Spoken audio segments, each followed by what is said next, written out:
Hey everybody, and welcome back to Crypto Kings. My name is Matt, and in today's video we're going to be talking about exactly what Decentraland has been up to. I know it's one of your favorite coins, and I figured why not, let's continue getting into it. So if you guys are new, make sure to drop a like and subscribe for more daily mana videos, and let's get right into this, folks. So if you guys have not already seen what we are essentially working with here on the day and week, of course, mana has been honestly one of the lesser affected cryptos of the entire market crash, because we're down a little over 3% today, which, is definitely nothing hot, but compared to a lot of other coins out there on the week, Mana's actually doing quite all right, with a, percentage point here of under 10% of a decrease here over the past week. That is definitely better than a lot of other coins out there, including some very good ones and some very popular ones. ICP taking a beating here. I mean, tons of other ones. Loopring got very popular, took a beating. Tons of other coins out there are not performing very hot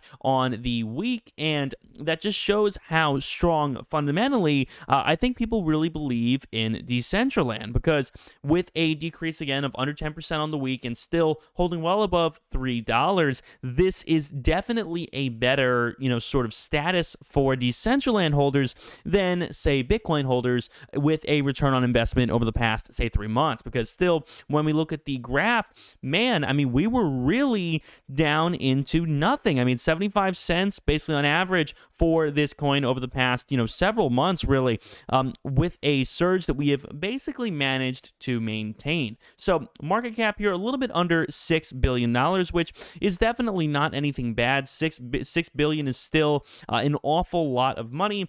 And of course, on the day, the volume hanging in over $1 billion. It's down a little bit, but that is not always bad, considering sometimes that is very volatile sell volume. So again, when we look, we've still had a good deal of people buying and selling mana, not as much as the past. There were definitely some days that were a lot more explosive than this, but regardless, we still have seen a lot of people buy and sell this, given, the past, few events that have taken place that has basically left crypto in sort of a stalemate, which, over the past week here has not been all that hot. Now, before I go any further, guys, make sure to check out Webull down below in the description. If you guys want to get started buying and selling stocks and some crypto over there, you guys can do that with Webull. Link down below in the description. I would love to have you guys check it out. And if you guys do, I get some free crypto as well. So I always do appreciate that. Top of the link down below in the description. Now, when we get into our graph here, of course, on the day, there is really a lot to unpack. But the main thing that I wanted to sort of show you guys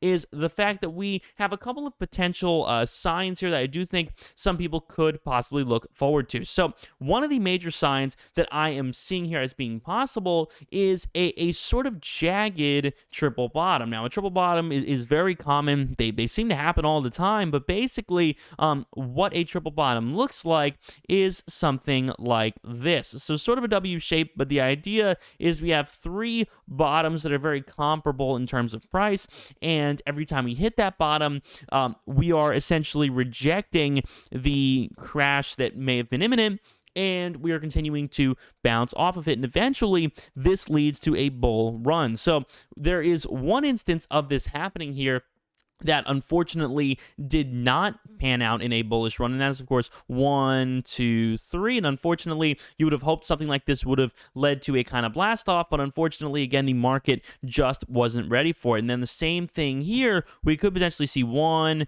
2, and if we head down more, possibly 3, leaving and cementing the $3 line as basically the spot, as basically the line of support that, we're never really going to break. So after hitting that $3 line 3 times in a row, it's very possible you could see some bullish movement, and I'm definitely still kind of holding out on that. Now, there is another shape that I'm seeing here a little bit. Again, it is not quite as clear, but this is the cup and handle shape that also can be bullish. So that cup and handle shape does look a little bit something like this. We have the cup, sort of the handle, and it's not a beautiful representation, but it is possible. We have the cup and the handle and possibly a bullish move. So this is something that is also possible. Again, it's hard to say whether or not we will continue to watch, these kind of bullish patterns play out like this, because unfortunately we are a little bit handicapped by the rest of the market. Unfortunately, we are,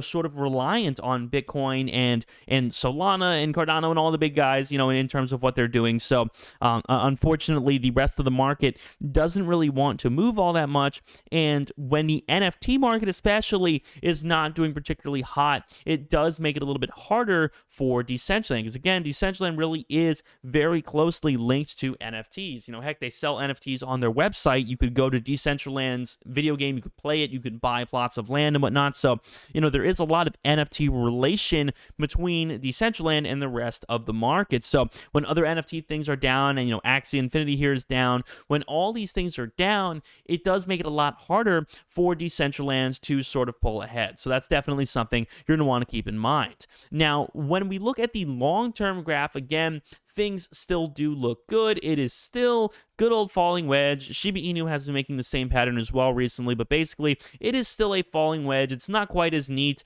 and beautiful as a typical graph example would be, but it still does in the end have lower highs and lower lows, typically leading to a bit of consolidation and then eventually blasting off at some point. That is what I truly believe will happen with Mana in some way, shape, and form. Now, again, this sort of pattern is to assume that the falling wedge plays out and we eventually lose that $3 line of support. But obviously, if we had a $3 line of support, that would probably just extend this and make the falling wedge a little bit more narrow, a little bit more constricted. So that is the possibility there. Now, when we take a look at the relative strength index, you guys can see there is a lot to look at here, but basically what we are essentially seeing over the past couple of days here is that it perceives the $3.50 kind of area as being overbought, and when that happens, it typically tends to head down. So the goal here for something like this is to have an RSI divergence, which is where the relative strength index is heading up